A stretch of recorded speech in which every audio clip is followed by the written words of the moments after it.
ಅಷ್ಟೇ. ಒಬ್ಬರೇ ನಿಂತ್ಕೊಂಡು ಆಮೇಲೆ ಹಾಕೊಂಡು ಹೋಗು ಅಂತಲ್ಲ ಆಗಿದ್ರು ಹೋಗು ಮತ್ತೆ ಮಾತಿಗೆ.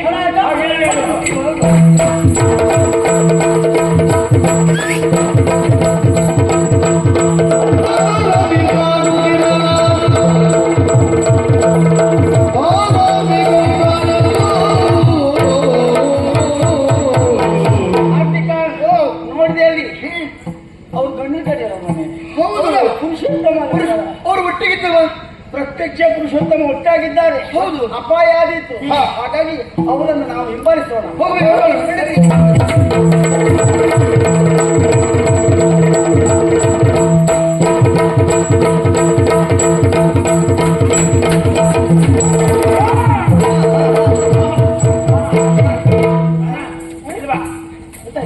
ನೀ ಕೊಟ್ಟ ರಥ ಅಂತ ಹೇಳಿದಾಗಲೇ ನಂಗೆ ಅನುಮಾನ ಬಂದಿತ್ತು.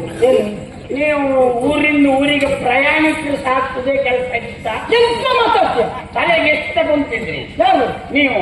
ಏನೇನು ಹೇಳ್ತೀರಿ? ಆದರೆ ಕೈ ತೋರಿಸದಲ್ಲಿ ನಿಲ್ಲುವ ವಾಹನವ ಬಂದು ಬಂದು ನಿಮ್ಮನ್ನು ಕಂಡಿದ್ದೆ ಕೈ ಅಡ್ಡಾಡ್ತಾ ಇದ್ದಾರೆ. ಅವ್ರು ಬರ್ತಾರೆ ಅಂತ ನನ್ಗೆ ಗೊತ್ತುಂಟಾ? ಗೊತ್ತಿಲ್ವಾ? ನಾನು ರಾಜ್ಕುಮಾರ್ ಅಳಿಯನ ಹೋಗಿ ಇವ್ರನ್ನೆಲ್ಲ ಕರ್ಕೊಂಡು. ಹೌದು, ನಮಸ್ಕಾರ. ನಿಲ್ಸಾಯ್ತು ಒಂದು ಮಾತಿತ್ತು ನಿಮ್ದು ಆಗ್ಬೇಕು ಅಂತ ಬಂದೆ. ಎಲ್ಲೋ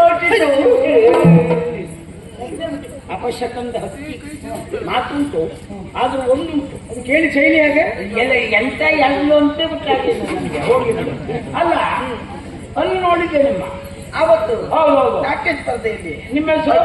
ನನ್ನ ಹೆಸರು ಆರಭಿ ಅಂತ, ಸೇನಾಧಿಪತಿ ಮಗನ ಪೂಜಿತ ಸೋಸೆ. ನೀವು ಅದೇ ಹುಡುಗಿನ ಮಾವ. ಇದು ಆರ್ಥಿಕ ನೀವ ಮಂತ್ರಿಯ ಮಗ. ಸುಳ್ಳಲ್ಲ, 3 ಜನ ಏನ್ ಬಂದ್ರಿ ನೀವು? ಸುಳ್ಳಲ್ಲ, ನೀವೇನ್ ಮಾಡಿದ್ರಿ? ಅಲ್ಲೇ ನಾವು ಬಂದದಲ್ಲ, ಹೋಗ್ತಿದ್ದದ್ದು ನಾವು ಒಟ್ಟಾಗಿ 3. ಎಂತದ್ದು ಅಲ್ಲ, ಏನು ಅವಳು ಹೌದು, ಅಲ್ಲಿರ್ಬೇಕಾದವಳು. ಅಲ್ಲೇ ಇರುವುದಿಲ್ಲ, ಎಲ್ಲೂ ಇತ್ತು. ಎಲ್ಲೆಲ್ಲಿ ಋಣ ಉಂಟು ಅಲ್ಲೆಲ್ಲ ಇತ್ತು. ನೀನು ಇಲ್ಲಿದ್ರೆ ಅದು ಕೋಣೆ ಹೋಗೋದು ಯಾರಿದ್ದಾರೆ? ಕೋಣೆಗೆ ನಾನೇ ಕರ್ಕೊಂಡು ಹೋಗ್ತೇನೆ. ನೀನೆಂತದ್ದು ಮತ್ತೆ ಎಂತ ನಿಮ್ದೆ ಎಂತದ್ದು ಗೊತ್ತಾಗ? ನೀವು ಅವಳ ಹತ್ರ ಹಾಕಿಡ್ಲಿಕ್ಕೆ ನಿಮ್ಗೇನು? ನಮ್ಮ ಆತ್ಮೀಯರಾದ್ರೆ ನನಗೆ ದಾರಿ ತೋರಿಸ್ಲಿಕ್ಕೆ ಬಂದಂತ ಅವಳು. ನೀವು ರಾಜಮನಸ್ಸಂದವ್ರು ಮಾಡಿದ್ರಿ, ಬೇಕಾದವ್ರು ಒಪ್ಪುವುದಿಲ್ಲ. ಆದ್ರೆ ಅವಳು ಹಾಗಲ್ಲ. ಅವಳು ಹೇಗೆ? ಅದೇ ನಾನು ಹೇಳುದಿಲ್ಲ. ಅದೇ ಪಾಪ ಇವಾಗ ನಮ್ಮನ್ನು ನೋಡ್ಕೊಂಡಿದ್ದವ್ರೆ ಬೇಕಾದಾಗ ಒದಗಿದ್ದಾಳೆ. ಹೌದು, ಒದಗಿದ್ದಾರೆ. ನಿಮಗೆ ಅಂತ ಅಲ್ಲ, ಎಲ್ಲರಿಗೂ ಹಾಗೆ ಅವಳು. ಅಂದ್ರೆ ಅಷ್ಟು ಒಳ್ಳೆಯವಳು ಅಂತ ಆ ಉಪಕಾರ ಅದು ಮಾಡಬೇಕು. ಆ ಕ್ರಮ ಒಳ್ಳೆಯದು. ಈಗ ನಿನ್ನೆ ಅಲ್ಲ, ಇವಾಗ ಬಾವೂರ್ತಿಗಿದ್ರು. ಹೌದಾ? ಈಗ ನೀವು ಅವರೊಟ್ಟಿಗೆ ಬರ್ಲಿಲ್ವಾ? ಹಾಗೆ ಕಥೆ ಏನಲ್ಲ. ಇವರು ಮಂತ್ರಿ ಮಗ ಹಾರ್ದಿಕ ಅಂತ ಹೆಸರು. ನೀವು ಈಚೆ ಬನ್ನಿ, ರಗಳೆ ಬೇಡ. ಬನ್ನಿ ನಂಗೆ ಗೊತ್ತಾಯ್ತದೆ. ಈಗ ನೋಡಿ, 3 ಗಂಡಸರು 3 ಜನ ಹೆಂಗಸರು. ಸರಿ, ನೀವು ಬಂದದಕ್ಕೆ ನಾವು ಬರ್ತೇವೆ. ಎಲ್ಲಿಗೆ? ನಿಮ್ಗೆ ಬೇರೆ ಊರಿನವ್ರು ಬಂದಾಗ ಅವ್ರೊಟ್ಟಿಗೆ ಹೋಗುದು. ಎಲ್ಲಾದ್ರೂ ಅವ್ರ ಖರ್ಚಿನಲ್ಲೇ ಮುಗಿಸ್ಬಿಡ್ತೀವಿ. ತಿರ್ಗಾಟ ಒಳ್ಳೇದು. ಆದ್ರೂ ಒಂದು ಖರ್ಚು ನಮ್ದೇ. ಭಯಂಕರ ಖರ್ಚು ನಿಮ್ದು, ತಿರ್ಗಾಟ ನಮ್ದು. ಹೌದಾ? ನಿಮ್ಮೂರು ನೀವು ತೋರಿಸ್ಬೇಕು. ಗಾಳಿ ಜಾಗ ಉಂಟ. 2 ಜನ ಬಂದ್ರು ಉಂಟು. ಅವ್ರು ಹೇಳ್ತಾರೆ ಹೌದಲ್ಲ, 8 ಜನ ಮಲ್ಕೊಂಡು ಹೋಗ್ಬೋದು ಅಂತ. ಬನ್ನಿ ನೀವು ಬನ್ನಿ. ಆಸನೆಲ್ಲ ತೆಗೆಸಿಬಿಟ್ಟಿದ್ದೀರಾ? ಅವ್ರು ಹೇಳಿದ್ದು ನನಗೆ ಗೊತ್ತಿಲ್ಲ. ಇನ್ನು ತಡ ಮಾಡಬೇಡ. ಊಟದ ನಾನು ನಂಗೆ ಮಲಗು ರೀತಿ ಕಾಣಲಿಲ್ಲ, ಅದು ಕೇಳಿತ್ತು. ಅದೆಲ್ಲ ನಮ್ಮ ಹತ್ರ ಬೇಡ. ಅದೇ ಈ ದೊಡ್ಡ ಮುಖ್ಯ ಉರುಳಿಸ್ಬಿಟ್ಟೆ. ಹಾಗೆ ಮಗುವಿನಂತೆ ಹಾಗೆ ಹಾಗೆ ಹಾಗೆ ಶವಾಸನ ಅಲ್ಲೇ ಹಿಂದೆ. ಗೊತ್ತಾಯ್ತಾ? ಹೋಗ್ಲಿ. ಈಗ ನೀವು 3 ಜನ ಬರ್ತೀರಾ? ಅವಳು ಹೇಗೂ ಬರ್ತಾ ಇದ್ದಾರೆ, ನಾನು ಬರ್ತಾ ಇದ್ದೆ. 1 ಲೆಕ್ಕದಲ್ಲಿ ಒಳ್ಳೇದು. ಇಬ್ಬರಿಗಿಂತ ಹೆಚ್ಚಾದಾಗ ಒಳ್ಳೆ. ಅದಲ್ಲ, ವಿರಾಟಕ್ಕೆ ಹೋಗುವಾಗ 3 ಜನ ಗಂಡಸರು 3 ಜನ ಹೆಂಗಸರು. ಹೌದು, ಜೋಡಿ ಆದಾಗ ಅಲ್ಲ, ಜೋಡಿ ಆದ ಹಾಗೆ ಯಾವ ಲೆಕ್ಕದಲ್ಲಿ ಅಂತ ಹೇಳಿಲ್ಲ ಅಷ್ಟೇ. ಅದು ಒಳ್ಳೆಯದ ದೃಷ್ಟಿ. ನೀವು ಹೆಣ್ಮಕ್ಳು ಅಂತ ಹೇಳಿದ್ರೆ ಏನು? ಚೇತನ. ಗಂಡು ಮಕ್ಕಳು ಅಂದ್ರೆ ಜಡ ಚೇತನ ಒಂದಾದ್ರೆ ಅದು ಒಂದು ಆಗ್ತದೆ. ಅಲ್ಲಿ ಏನಾದ್ರೂ ಒಂದು ಹಾಗೆ ಆಗ್ತದೆ. ಆದ್ರಿಂದ ಹೋಗಿ ಬಿಡು.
ನನ್ನ ಕಣ್ಣನ್ನು ನನಗೆ ನಂಬುದ ಸ್ಥಿತಿ. ಬರಬರ್ತಾ ಗಡಿ ಗಡಿ ಗಡಿ ಗಡಿ ಅಂತ ಹೇಳಿದ್ರೆ ನೀವು ಮುಂದೆ ಬಂದು ನೋಡಿದ್ರೆ ಕಾಡು ಎನ್ನುವ ರೀತಿ ಇತ್ತು. ಏನ್ ದೇವ್ರೇ, ಯಾವ ಪುಣ್ಯಾತ್ಮ ಇಲ್ಲಿಷ್ಟ ಹಣ ಹಾಕದವ ನೋಡಿದ್ರ ಅಲ್ಲಿ ಏನನ್ನು ಕೇಳ್ತಾ ಇದ್ದೀರಿ? ಭವನ ಭವನ ಹೌದು, ಭವ್ಯವಾದಂತ ಭವನ. ಕೌತುಕ ಏನಾಯ್ತಾ? ನಮ್ದು ನೋಡು ಹೇಗೆ ಎಲ್ಲ ಮೇಲೆ ಕಾರಣದಿಂದ ಕಾಣುವಂತ ಭವನ. ಆ ರೀತಿ ಕಾಣುವುದು ನಾನು ಹಾರಾಡ್ತಾ ಇದ್ದಲ್ಲ. ಹಾರಾಡ್ತಾ ಇದ್ದನ್ನು ನೋಡಿದರೆ ರಾಜಮನೆತನಕ್ಕೆ ಸಂಬಂಧಪಟ್ಟದಿರ್ಬೇಕು. ಆದ್ರೆ ಈಗ ಯಾರು ಇಲ್ಲವೇ ಇಲ್ಲ, ಮಾಡಲಿಲ್ಲ ಎನ್ನುವುದಕ್ಕೆ ಕಾಡು ಬೆಳೆದಿದೆ.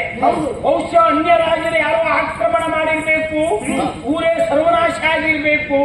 ಅದು ಒಂದು. ಆ ನಂತರ ಕಾಡು ಬೆಳೆದದ್ದಾಗಿರ್ಬೇಕು. ಭವನ ಮಾತ್ರ ಭವ್ಯವಾಗಿದೆ. ಭವ್ಯ ಅಂದು ಹೌದು, ಅದು ನೋಡಿದ್ರು ಉಂಟಲ್ಲ ಎದೆ ಜಲ್ಲಂತದೆ. ಶಿಲ್ಪಕಲೆ ಆಗುತ್ತದೆ. ಇದಕ್ಕೆ ಯಾರ ಹತ್ರ ಕೇಳುದು, ಏನು ಮಾಡುದು? ತಿಳ್ಕೊಳ್ಬೇಕು.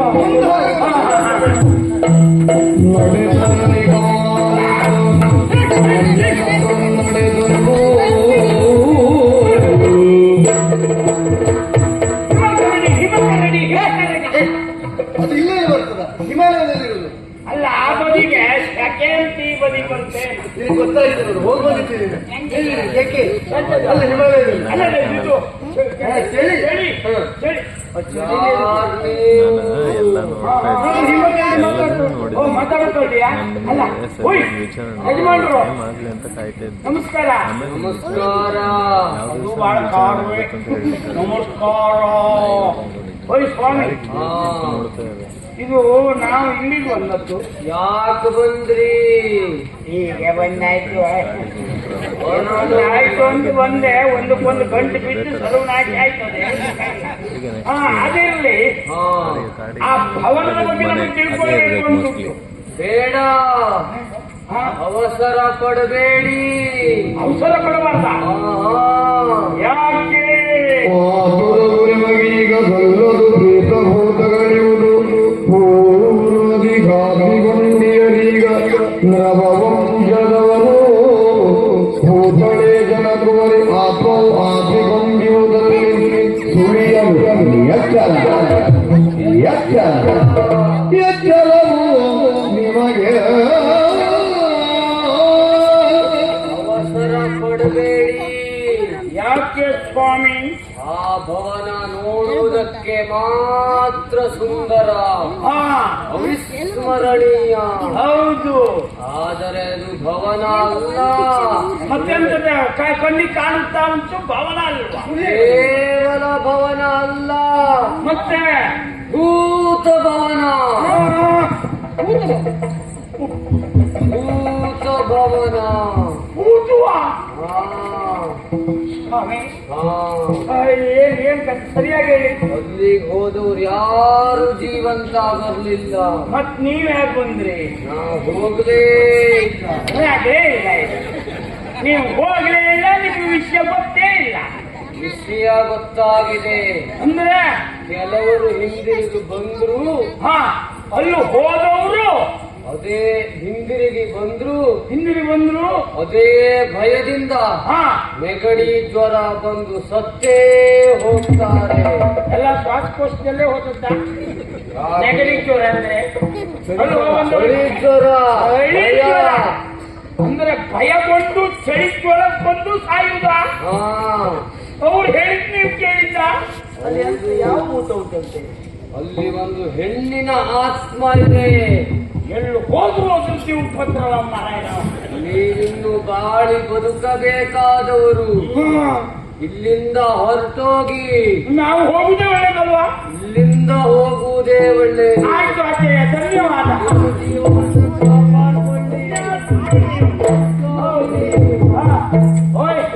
ನಾನು ಹಿಮಾಲಯದಿಂದ ಬಂದದ್ದು ಹಿಮಕರಡಿ ಅಂತ ಹೇಳ್ಬಿಟ್ಟೆ, ತಪ್ಪು. ಇದು ಕುಂಭಮೇಳಕ್ಕೆ ಹೋಗು ನಾಗ ಸಾಧುಗಳು ಬಂದು ನಮಗೊಂದು ಉಪಕಾರ ಮಾಡಿದ್ರು. ಅವರ ಅನುಭವವನ್ನು ಹೇಳಿ ಹೋದ್ರು. ಇನ್ನು ಯಾವುದೇ ಕಾರಣಕ್ಕೂ ನಾವು ಮುಂದೆ ಹೋಗುದು ಬೇಡ. ಸ್ವಲ್ಪ ಸಾಧಿರ ಎಂತದ ಅಲ್ಲ ಅವರು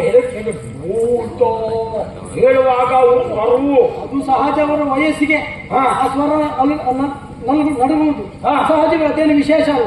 ಆದ್ರೆ ಎಂತದ್ದು ಭೂತ ಉಂಟ? ಹೌದು, ನಾನು ಕೇಳಿದ್ದೇನೆ, ನಮ್ಮ ಅಜ್ಜ ಎಲ್ಲ ಹೇಳಿ ಕೇಳಿದ್ದೇನೆ, ಏನು ಭೂತ ಉಂಟು ಪ್ರೇತ ಉಂಟು ಅಂತ. ಹೌದು, ಇವತ್ತಿಗೂ ನಾನು ನೋಡಿದ್ದಿಲ್ಲ. ಯಾಕೆಂದ್ರೆ ಮನೆ ಮಗ ನೀವು ಹುಟ್ಕೊಂತೀಯಲ್ಲ, ಮತ್ತೆ ಭೂತ ಪ್ರೇತ ನೋಡು ಪ್ರಶ್ನೆ ಬರ್ಲಿಲ್ಲ. ಅಲ್ವಾ? ಹಾಗಿದ್ರೆ ನಿಮ್ ಜೊತೆಗಿರ್ತಿದ್ದ? ನೀ ನನ್ನ ಜೊತೆ ಬಂದಿದ್ದೆ, ನಂಗೆ ವಿಷಯ ಗೊತ್ತಿಲ್ಲ. ಹಾಗಿದ್ರೆ ಸಾಯ್ಬೇಕಿತ್ತು ನೀನು. ಬಂದದ್ದಕ್ಕೆ ಸಾಯುವುದಿಲ್ಲ ಅಲ್ವಾ? ಹಾಗಿದ್ರೆ ಹೋದ್ಮೇಲೆ ಸಾಯ್ತೇವಾ? ನಾವು ಹೋಗಿ ಸಾಯ್ತೇವೆ. ಅಲ್ಲಿ ಹೋಗಿ ನೋಡುವ. ಭೂತ ಉಂಟು ಅಂತ ಆದ್ರೆ ಅದು ಹೇಗುಂಟು, ಅದು ಹೇಗಿರ್ತದೆ, ಅದ್ರ ಆಕಾರ ಹೇಗೆ ಎಲ್ಲ ನೋಡ್ಕೊಂಡು ಬರುವ. ನೋಡ, ನಿನ್ನ ಸಂಶೋಧನೆ ಇದ್ರೆ ನೀವು ಸಾಯಿ, ನಾನು ಬರುವುದಿಲ್ಲ. ನನಗೆ ಭಯ. ಸರಿ ಉಂಟು ಒಳ್ಳೆಯದು. ಮತ್ತೆ ನಾವು ಹೋಗುವ, ಭೂತ ಸಿಕ್ಲಿ, ಭೂತವನ್ನೇ ಮಾತಾಡಿಸುವ. ನೀನು ಹೇಗೆ ಭೂತ ಆದ್ರೆ, ಭೂತ ಆಗುವ ಮೊದಲು ನಿನ್ನ ಜೀವನ ಹೇಗಿತ್ತು, ಭೂತ ಆದ್ಮೇಲೆ ಅನುಭವ ಏನು, ಏನೇನು ಮಾಡಿ ಗಾಳಿಯಲ್ಲಿ ಬಿಟ್ಟದ್ದ, ಆತ್ಮಹತ್ಯೆ ಮಾಡ್ಕೊಂಡಲ್ಲ, ಹೋದದ್ದ ಅಥವಾ ನಿನ್ನೆ ಆತ್ಮಹತ್ಯದ್ದ, ಬರ್ಕೊಂಡು ಬರುವ. ಇಬ್ರು ಹೋಗಿ ಸಂಶೋಧನೆ ಮಾಡಿ. ನಮ್ದು ಆಕ್ಷೇಪ ಇಲ್ಲ, ಆದ್ರೆ ನಾನು ಬರುವುದಿಲ್ಲ. ಎಂತ ಭೂತ? ನೀನು ಈಗಷ್ಟು ಭೂತಲ್ಲಿ ಮಾತಾಡಿದ್ದೀಯ. ಆ ಅಜ್ಜರಿಗಿಂತ ಭೀತಿ ಇರ್ತದೆ ಭೂತ. ಅಜ್ಜ ನಮ್ಮ ಹಿತೈಷಿ ಪಾಪ, ರದ್ದರು ಅಂತ ಹೇಳಿದ್ರೆ ದೇವರಿದ್ದಾಗ ನಮ್ಗೆ ಉಪಕಾರ ಮಾಡಿದ್ದೇವರು. ಭೂತ ಪ್ರೇತ ಇದೆಲ್ಲ ಭ್ರಮೆಯೋ ಅಷ್ಟೇ.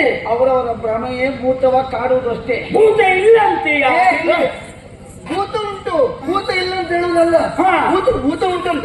ಭೂತ ಇದ್ರು ಮತ್ತೆ ನಿಂಗೆ ಕುತೂಹಲ ನೋಡ್ಲಿಲ್ಲ, ಉಂಟು, ನಾನು ನೋಡ್ಲಿಲ್ಲ, ಅದಕ್ಕೆ ಕುತೂಹಲ ಇದ್ದದ್ದು. ನೀನು ನೋಡ್ಲಿಲ್ಲ? ಕೇಳಿದ್ದೆ. ನಾನೊಂದು ಕತೆ ಓದಿದ್ದೇನೆ. ಹಿಂದೊಬ್ಬ ಶ್ರೀಕಾಂತ್ ಎನ್ನುವ ಪುರುಷ ಇದ್ರಂತೆ. ಅವನಿಗೊಬ್ಳು ತ್ರಿವೇಣಿ ಅಂತ ಹೆಂಡತಿ ಇದ್ರಂತೆ. ಆ ತ್ರಿವೇಣಿಗೆ ಆಗಾಗ ನಾಗವಲ್ಲಿ ಮೇಲೆ ಬರ್ತಿತ್ತಂತೆ. ನಾಗವಲ್ಲಿ ಯಾರಿಗೆ ಗೊತ್ತಿಲ್ಲ. ಎಷ್ಟೇ ಮಾತಾಡ 150 ಖರ್ಚು ಮಾಡಿ ನಾನೇ ನೋಡ್ಕೊ ಬಂದಿದ್ದೆ. ನಾಗವಲ್ಲಿ ಏನಷ್ಟು ಕಡಿಮೆ ನೋಡುದು. ಅವತ್ತೆ ಗೌರವ ಪ್ರವೇಶದಲ್ಲೂ ಜಾಗ ಇಲ್ಲ. ಮತ್ತೆಂತ ಮಾಡುದು, ನೆಲಕ್ಕೆ 50, ಕೊನೆ 100 ಹೆಚ್ಚು ಕೊಟ್ಟು ಹೋಗಿ ಕೂತ್ಕೊಂಡು ನೋಡ್ಕೊ ಬಂದಿದ್ದೆ. ನಾನು ಹೇಗೆ ಕೊಟ್ಟದ್ದು ಬಂತ ಹಿಂತಿರುಗಿ. ನಾನು ಎಂತ ನನಗೆ ಸತ್ಯ ಹೇಳ್ತೆ, ಅದ್ರ ನೋಡ್ಕೊಂಡು ತಿಂಗಳಗಟ್ಟಲೆ ನಂದು ತಲೆ ನಿಲ್ಲುವುದಿಲ್ಲ ಆಗಿದ್ದು. ಮಾರುತಿ ಒಬ್ಬ ಹೇಳ್ತಿದ್ಯಾ? ಅವನು ನೋಡ್ತಾ ಇಲ್ಲಪ್ಪ ನಾನು. ನಂಗೆ ತಲೆ ಓದ್ಬೋದು ಒಂದೇ, ಮತ್ತೆ ತಲೆ ಮತ್ತೆ ನಂಗೆ ಎಂತದ್ದು ಇಲ್ಲ. ಕೊನೆಗೆ ನನಗೆ ಮರ್ತೋದ್ಮೇಲೆ ಸರಿ ಆಯ್ತು. ನಾನು ಅದನ್ನ ಗೌರವ ಪ್ರವೇಶ ಕೊಟ್ಟು ನೋಡಿದ್ದೇನೆ. ಯಾರು ನಾಗವಲ್ಲಿಯನ್ನು ಯಾರೋ ಕೊಟ್ಟದ್ದು ಈಗ ಹಣೋದೆ ಬಹುಶಃ ಅದಲ್ಲ. ನೋಡೋ, ನಾನು ಯಾಕೆ ಹೇಳ್ತಿದ್ದೆ ಅನ್ನೋದು ಅರ್ಥ ಮಾಡ್ಕೊಳ್ಳಿ. ಪರಸ್ಥಳ ಪ್ರಾಣ ಸಂಕಟ ಉಂಟು, ನಾ ಬಂದದ್ದೇ ತಪ್ಪಾಯ್ತು ಈಗ. ಆದ್ರಿಂದ ಅಲ್ಲೂ ಹೋಗುದುಂಟಲ್ಲ ಅಪಾಯ, ಅದು ಸ್ತ್ರೀ ಆತ್ಮ. ಪ್ರಶ್ನಾರ್ಥಕವ ಒಬ್ಬ ಗಂಡ ಈ ರೀತಿ ಭಯಗೊಳ್ತಿ ಅಂತ ಹೇಳ್ಕೊಳ್ಳಿಕ್ಕೆ ನಾಚಿಕೆ. ಹೌದು, ನಾನು ಪುರುಷ ಮೃಗ, ನೀನು ಪುರುಷ ಸಿಂಹ. ಪುರುಷ ಮೃಗ ಅದು ಶಿವನಿಗಿಂತ ದೊಡ್ಡದೋದು. ಹಾಗಾಗಿ ನೀನು ಹಾಗೆ ಆಗಬೇಕು. ನೀನು ಹೋಗೋಣ. ಮತ್ತೆ ಭೂತ ಪ್ರೇತದಲ್ಲ ಇಲ್ವ? ಇದ್ದರೂ ರಾತ್ರಿ ಇರ್ತಾನೆ. ಈಗ ಹಗಲು ಬೆಳಕು ಕಣ್ಣು ಕಾಣುವುದಿಲ್ಲ, ರಾತ್ರಿ ಮಾತ್ರ ಕಾಣುದು. ಅಂದ್ರೆ ಅದರ ಪ್ರಭಾವ ಈಗಿಲ್ಲ. ಹಾಗಾಗಿ ರಾತ್ರಿ ಆಗುವಾಗ ನಾವೆಲ್ಲ ಹಿಂತಿರುಗಿ ಬರೋಣ. ನೀವೇನಂದ್ರು ನನಗೆ ಹಾಕೋ ಇವಳು ಸುಳ್ಳದ ವಿನಂತಿ ವಿನಂತಿ ಅನ್ನೋದು. ವಿನಂತಿ ವಿನಂತಿ ಈಗ ವಿನಂತಿ ಇಲ್ಲಲ್ಲ. ಅವಳು ಹೋಗ್ತಾ ಇದ್ದಾಳಲ್ಲ ಒಳಗೆ ಹೋಗ್ತಾ ಇದ್ದಾಳೆ. ಏ ದೇವರೇ, ಅವಳಿಗೆ ಏನಕ್ಕೆ ಸಾಕಾಕತ್ತು ಹೋಗಿ ಸತ್ತ ಅವಳು ಅಲ್ವಾ? ಆಚಾರ ನಿಮ್ಗೆ ಅವಳಿಗಿದ್ದ ಧೈರ್ಯ ನಿಮ್ಗಿಲ್ಲ. ಅದು ಒಂದು ಏನೋ ಅವಳು ಹೋಗಿದ್ದಾಳೆ ಅಂದ ಮೇಲೆ ನಾವು ಹಿಂದೆ ಹೋಗುದು ಸರಿಯಲ್ಲ. ಮತ್ತೆ ಒಂದು ಹೆಣ್ಣನ್ನು ರಕ್ಷಣೆ ಮಾಡಬೇಕಿತ್ತು ನಮ್ಮ ಹೊಣೆ. ಪುರುಷ ನಾನು ಪುರುಷ ಹೋಗುದು ಹೋಗೇ ಬಿಡುವ.